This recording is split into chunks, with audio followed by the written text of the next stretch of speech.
ಯಾವುದೇ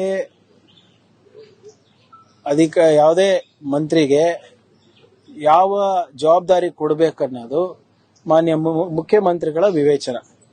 ಹೈಕಮಾಂಡ್ ಜೊತೆ ಕನ್ಸಲ್ಟ್ ಮಾಡಿ ಅವರು ಸರ್ಕಾರ ಯಾರಿಗೆ ಜವಾಬ್ದಾರಿ ಕೊಟ್ರೆ ಚೆನ್ನಾಗಿ ನಡೀತದೆ, ಚೆನ್ನಾಗಿ ನಿರ್ವಹಿಸ್ತೀವಿ ಅಂದ್ಬಿಟ್ಟು ಅವ್ರು ತೀರ್ಮಾನ ಮಾಡ್ತಾರೆ. ಸೊ ಇದರಲ್ಲಿ ಯಾವುದೇ ರೀತಿಯಾದಂತ ಗೊಂದಲ ಇಲ್ಲ.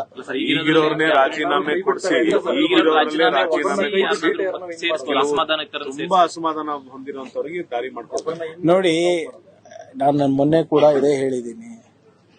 ನಾವು ಸುಮಾರು 140 ಜನ ಇದ್ದೀವಿ. 33 ಹುದ್ದೆಗಳಿದೆ. ಎಲ್ಲರಿಗೂ ತೃಪ್ತಿ ಪಡಿಸೋದು ಬಹಳ ಕಷ್ಟದ ಕೆಲಸ. ಸಾಮಾಜಿಕ ನ್ಯಾಯ ಕೊಡೋದು ಕಷ್ಟದ ಕೆಲಸ, ಪ್ರಾದೇಶಿಕ ಪ್ರಾತಿನಿಧ್ಯತೆ ಕೊಡೋದು ಕಷ್ಟದ ಕೆಲಸ. ಆದ್ರೂ ಕೂಡ ಎಲ್ಲರೂ ಸೇರಿ ಒಂದು ಪ್ರಾಮಾಣಿಕ ಪ್ರಯತ್ನ ಮಾಡಿದ್ದಾರೆ. ಅದಾದ್ಮೇಲೂ ಕೂಡ ಅಕಸ್ಮಾತ್ ಹೈಕಮಾಂಡಿಗೆ ಅನಿಸಿದ್ರೆ ಪ್ರಿಯಾಂಕ್ ಖರ್ಗೆ ರಾಜೀನಾಮೆ ಕೊಟ್ಟು ಪಕ್ಷದ ಕೆಲಸ ಮಾಡಬೇಕು ಅಂದ್ರೆ ಎಲ್ಲರೂ ಬದ್ಧರಾಗಬೇಕಾಗ್ತದೆ. ನಾನು ಬದ್ಧನಿದ್ದೇನೆ ಅದಕ್ಕೆ. There is no going back on what high command intends to do. ಆಯ್ತಾ? ಈಗ ಇಲ್ಲ, ಒಂದ್ ನಿಮಿಷ ಅದಿದ್ದಾರೆ. ನಾನೇನ್ ಹೇಳ್ತಾ ಇದ್ದೀನಿ ಅಂದ್ರೆ, ಪಕ್ಷ ನಿರ್ಧಾರ ತಗೊಳ್ಳಿ. ಯಾರಿಗೇನ್ ಜವಾಬ್ದಾರಿ ಕೊಡಬೇಕು. ನನಗೆ ನಾಳೆ ಪಕ್ಷದ ಜವಾಬ್ದಾರಿ ಕೊಡಬೇಕು ಅಂದ್ರೆ yes, I have to take it up. ಈಗ ಪಕ್ಷದ ಆಶೀರ್ವಾದದಿಂದ, ಜನರ ಆಶೀರ್ವಾದದಿಂದ, ನಮ್ಮ ಕಾರ್ಯಕರ್ತರ ಆಶೀರ್ವಾದದಿಂದ ಇವತ್ತು ನಾನು ನಿಮ್ಮ ಮುಂದೆ ನಿಂತಿದ್ದೀನಿ. ನನಗೆ ಇಲ್ಲಪ್ಪ ಸಾಕಾಯ್ತು, ನೀನು ಈಗ ಪಕ್ಷದ ಕೆಲಸಕ್ಕೆ ಹೋಗು ಅಂದ್ರೆ I have to do it. There is no choice. ಎಲ್ಲರಿಗೂ ಅನ್ವಯ ಆಗ್ತದೆ, ನನಗೂ ಅನ್ವಯ ಆಗ್ತದೆ, ಯಾರಿಗಾದ್ರೂ ಅನ್ವಯ ಆಗ್ತದೆ. ಆಮೇಲೆ ಅದರಲ್ಲಿ ಅಸಮಾಧಾನ ಪಡುವಂತ ಯಾವುದೇ ಇದು ನನ್ನಲ್ಲಿಲ್ಲ.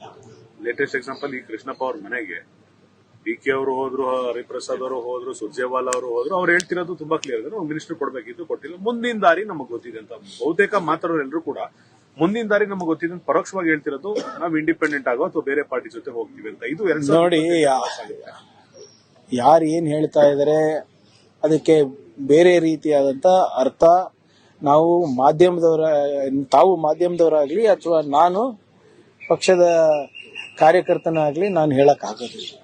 ಅದೇನೇ ಇದ್ರು ವರಿಷ್ಠರಿದ್ದಾರೆ, ಅವ್ರು ತೀರ್ಮಾನ ತಗೋತಾರೆ.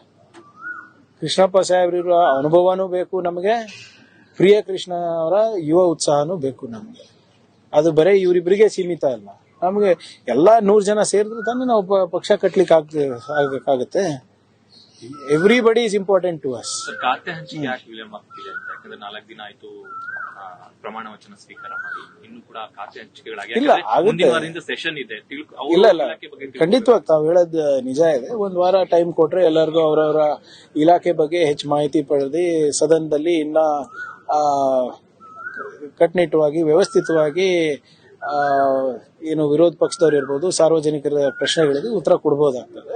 ಆಗುತ್ತೆ, ಇವತ್ತಿಲ್ಲ ನಾಳೆ ಆಗುತ್ತೆ. ಕುರುಬ ಸಮುದಾಯ ಶಾಸಕರು ಅಸಮಾಧಾನಗೊಂಡಿದ್ದಾರೆ, ಎಸ್ಪೆಷಲಿ ಸಿದ್ದರಾಮಯ್ಯ ಅವ್ರ ಮೇಲೆ ಚರ್ಚೆಗಳಾಗ್ತಿದ್ದಾವೆ. ಅದೆಷ್ಟು ಮಟ್ಟಿಗೆ ಸರಿ?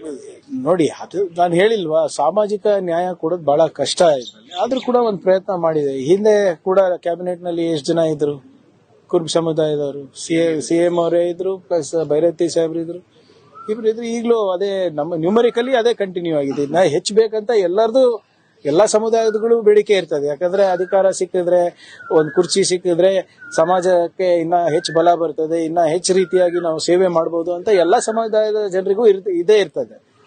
ಆದ್ರೆ ನಮ್ಗೆ ಸಂವಿಧಾನಿಕವಾಗಿ ಒಂದು ಲಿಮಿಟ್ ಇದೆ, 15% ಅನ್ನ ನಾವು ದಾಟ್ಲಿಕ್ಕೆ ಆಗೋದಿಲ್ಲ. ಯಾವುದೇ ಸುದ್ದಿಯ ಅಪ್ಡೇಟ್ ಅನ್ನ ಮಿಸ್ ಮಾಡ್ಕೊಳ್ಬಾರ್ದು ಅಂದ್ರೆ ಈಗ್ಲೇ ಒನ್ ಇಂಡಿಯಾವನ್ನ ಸಬ್ಸ್ಕ್ರೈಬ್ ಮಾಡಿ. ನಿಮಗೆ ಬೇಕಾದ ಭಾಷೆಯಲ್ಲಿ ಎಲ್ಲಾ ಸುದ್ದಿ ತಿಳಿಬೇಕು ಅಂದ್ರೆ ಒನ್ ಇಂಡಿಯಾ ಆಪ್ ಅನ್ನ ಡೌನ್ಲೋಡ್ ಮಾಡ್ಕೊಳ್ಳಿ.